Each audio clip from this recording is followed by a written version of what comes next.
जो आपको जिसके लिए कहा जाता है कि आपको चालान भुगतना होगा, इसको लगाने से आपके मानसिक रूप पे आपकी प्रोग्रामिंग की जाएगी। उसके बाद वो प्रोग्रामिंग आजकल बच्चों तक भी की जा रही है कि आप अपना मुंह बंद कर लीजिए। जब आप लगातार आपके मुंह के ऊपर एक कपड़ा लगा के रखेंगे तो आपके दिमाग की ट्रेनिंग हो जाएगी कि आपने बोलना नहीं है, बोलना कम है। और जब आप इसको लगा के रखेंगे तो आपने देखा वो दो तनियां होती है साइडों में, देखी है कि नहीं देखी आप लोगों ने? वो दो तनियां जो है आपके कान जो है उनको आगे की तरफ झुका देगी, देखा होगा आपने। दोनों जो आपके कान है उनको आगे की तरफ झुका देगी। उससे आपका जो मनोवैज्ञानिक स्तर है उस पे एक संकेत जाएगा, आपका ब्रेन प्रोग्राम हो जाएगा कि आपने सुनना है लेकिन बोलना नहीं है। यही है जो सरकारें हैं, जो तंत्र है, इस समय पे वो आपसे यही चाहता है कि आप बोलना बंद कर दें, आपके हक की आवाज उठाना बंद कर दें, जो किसानों के मुद्दे हैं वो बंद हो जाएं, जो भी यहाँ पे षड्यंत्र चल रहे हैं उसके बारे में आप ना बोलें, जो मेडिकल माफिया कर रहा है आपके साथ आप ना बोलें। तो ये आपकी जो आजादी है उसको खत्म करना चाहते हैं।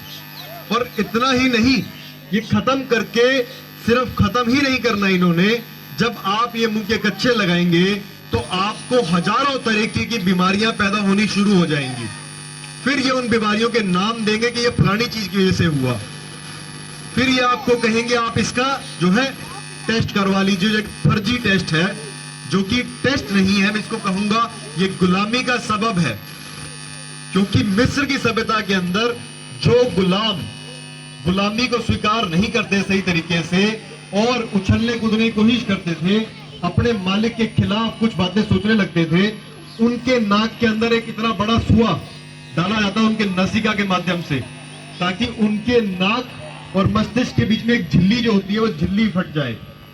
जब वो झिल्ली फटेगी तो आपका मस्तिष्क जो है सही तरीके से काम नहीं कर पाएगा। वो काम ना करने के बाद आपका शरीर जो है उसको रिपेयर करने में लग जाएगा। साथ ही साथ वो जब रिपेयर नहीं हो पाएगा, वहां पे जब मोरा हो जाएगा, तो जब आप सांस लेंगे तो उससे आपको अनेक प्रकार की बीमारियां पैदा होनी सुनिश्चित है। तो ये लोग आपको निरंतर गुलाम बना के रखना चाहते हैं। मैं आपको बताना चाहूंगा, इन सरकारों ने आपको लगातार ये कहा कि आप घरों के अंदर बंद हो जाइए। इसके लिए एक शब्द का इस्तेमाल किया गया, क्वारंटाइन, जो कि और कुछ नहीं, हमारी सामान्य भाषा के अंदर यह है कि अपने घर को ही, अपने कमरे को जेल मान के आप उसके अंदर बंद हो जाइए। इन्होंने ऐसा षड्यंत्र खेला आपके साथ।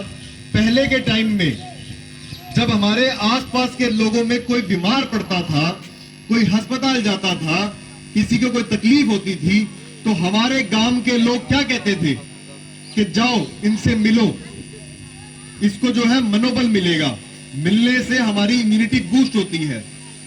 अब इन्होंने क्या कह दिया, आप सोशल डिस्टेंसिंग रखो, जिसका हिंदी में अनुवाद है सामाजिक दूरी। ये हमारा समाज तोड़ना चाहते हैं। जो हम लोग पहले बैठा करते थे आपस में, जो चौपाल पे बैठते थे, इन्होंने बैठना बंद कर दिया। इन्होंने पंचायतों के इलेक्शन बंद कर दिए। सारी की सारी ताकत जो है तंत्र के पास पहुंचा दी। आज बीडीओ के पास सारी ताकत है। जो आप पंचायतों में जो काम करा करते थे, ग्राम के लोग जो थे वो डिसीजन लेते थे, ग्राम सभा के डिसीजन होते थे, वो सारी ताकत इन्होंने अपने हाथ में ले रखी है। आज क्यों ले रखी है? आप लोगों ने सवाल नहीं पूछा।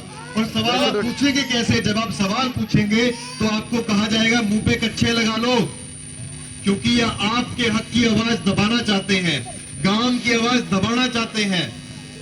ये स्मार्ट सिटी के नाम पे सर्विलेंस स्टेट बनाना चाहते हैं, जहां पे सब जगह पे कैमरे लगे होंगे। ये आपके जो है बिहेवियर को कंट्रोल करना चाहते हैं। मैं आपको बताना चाहूंगा, जो इन्होंने लॉकडाउन लगाए, जो आपको कहा बार बार कि अपने काम धंधे दुकान जो है बंद कर दो और अपने घरों के अंदर बंद हो जाओ, और कोई फर्जी महामारी फैल रही है, इस चीज के नाम पे आपको कहा गया कि आप जो है अपने घरों के अंदर बंद हो जाओ। तो ये जो लॉकडाउन लगाए गए, इसके लिए कंपनसेशन का प्रावधान होता है सेक्शन 12 के अंदर। आपदा प्रबंधन का जो कानून इन्होंने लगा रखा है, आज आपके संविधान के ऊपर जो संविधान के सारे जो अनुच्छेद हैं उनको चीरता हुआ बाहर निकल के उसने सारी की सारी ताकत जो है इस आपदा प्रबंधन के जो अधिकारी हैं, जो कि डिस्ट्रिक्ट लेवल पे डिस्ट्रिक्ट मजिस्ट्रेट या डिस्ट्रिक्ट कलेक्टर होता है, उसके हाथ में दे दी।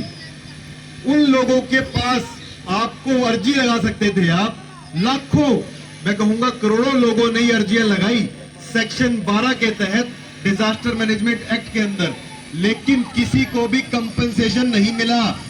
तो ये कौन होते हैं लगाने वाले इस प्रकार से आपको लॉकडाउन, जबकि ये अपने ही कानून को नहीं मानते, जबकि अपनी एडवाइजरीज को नहीं मानते। जो एक्ट इन्होंने पारित किया 2005 में, ये सोच के कि आपके ऊपर इस प्रकार की फर्जी बीमारी लाई जाएगी, और आज आपको उसी से आपका गिट्ठा मोचने की कोशिश की जा रही है। ये आपके हक की आवाज जो है आप लोगों को लड़नी होगी। आप लोगों को आज समझ तो आ रहा होगा